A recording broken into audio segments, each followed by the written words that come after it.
pa natin.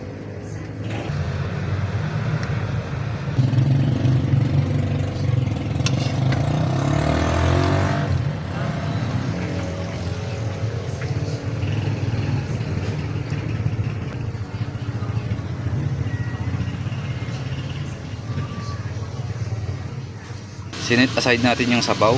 So ito yon, gigisa muna natin.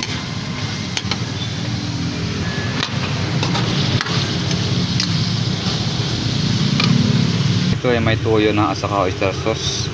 So sinit aside natin para igisa natin yung karne.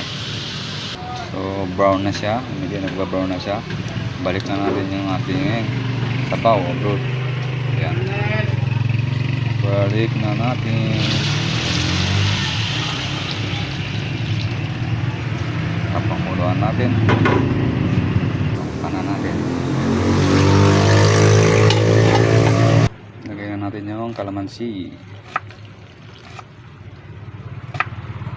Pakuluan natin ulit. Habang pinapakulaan natin yan, bituin na natin yung pang toppings natin na sibuyas.